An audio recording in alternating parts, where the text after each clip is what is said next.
A funny thing happened to a lady in Darlington, Maryland a few years ago. Edith was a mother of 8 children, still is, and and she was visiting a neighbor one day, and she was coming home. She walks onto her front yard and is thinking things seem a little quiet, maybe too quiet. Usually the kids are outside playing, etc. She got to the screen door and she peered inside. She noticed something a little concerning. It was 5 of her youngest children were huddled around together in the living room, and they were concentrating on something. So she opened the door and kind of snuck in a little closer and pretty much freaked out because what they were huddling around, smack dab in the middle of her 5 kids, were 5 little baby skunks. They look very cute, but don't smell too good, if you know what I mean, when something goes funny. So she screamed at the top of her voice, "Quick, children, run!" And each kid grabbed a skunk and ran. Ephesians 5:1-2 says, "Therefore be imitators of Christ, be imitators of God as beloved children, walk in love as Christ loved us, gave himself for us, a fragrant offering and sacrifice to God." Later Paul talks about being an aroma of Christ. The goal for the church is to walk in that kind of love. To walk in that kind of such love that as Christ loved us, gave himself for us, in all we do, that it has the aroma of Christ rather than the odor of religion. We are to smell and to taste like Christ. Remember the psalm says, "Oh, taste and see that the Lord is good." When people encounter us or experience us in some way, they should be experiencing God. Oh, taste and see that God is good. When people experience the authentic church, meaning the people, not the building, they should really experience the goodness of God.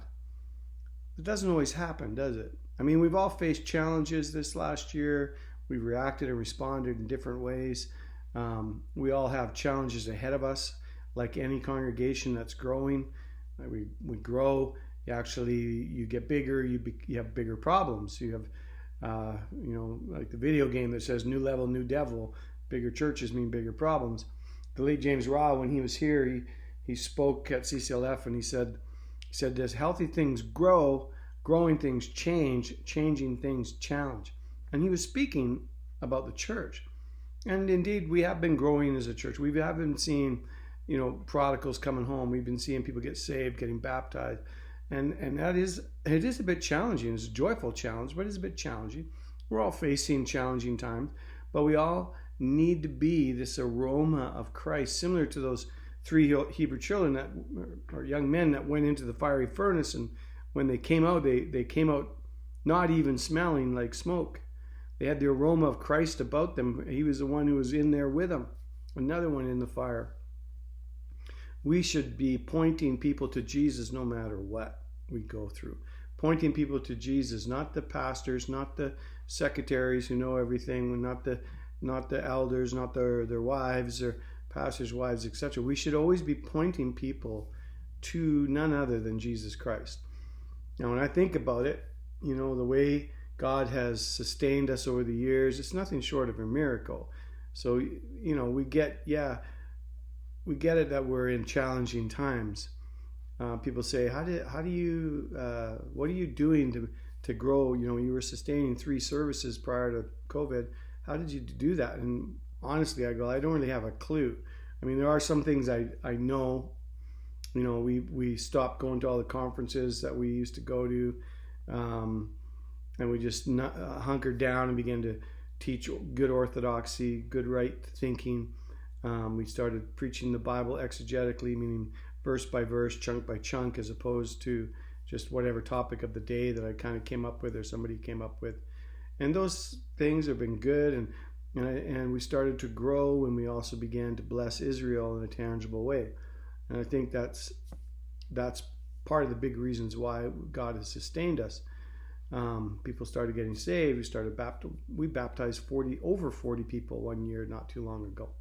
Now that doesn't mean that all the new people are now mature and they're life-giving Christians and all of that. No, this is a step in the journey. It's they're hungry and they want to learn and we want to grow, and we have a good mix of the generations at CCLF. We're excited to have some young people and young couples that are going to be leading the church someday. But we also have older people who have walked this road for a while, who come alongside and sort of shadow people and help them out, and one hand on their shoulder and one hand pointing to Jesus. To be a life-giving church, we need life-giving people. To have life-giving people, we need to point them to the life giver, Jesus himself, who said he's the way, the truth, and the life. So yes, I'm very aware of all of our challenges, culturally, theologically, financially, even the pandemic. And so we're going to walk slowly in some areas, have lots of conversations.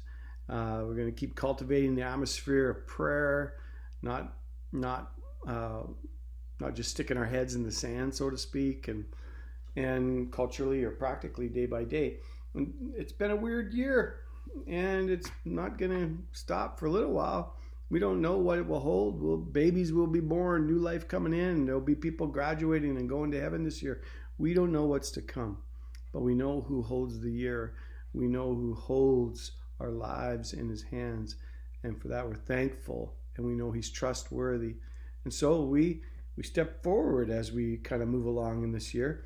We have peace. We need to remember that when you take a bowl of community and you add into that worship and you add into that service and discipleship, out of that will be an aroma, and hopefully that's the aroma of Christ, and like I said, not the odor of religion. So that people who don't know Christ and they get a whiff of that, they're like, what is this? This is good. I mean, this should be the aroma of Christ. If it's anything else, it's not Christ. So we need to think about that. Selah.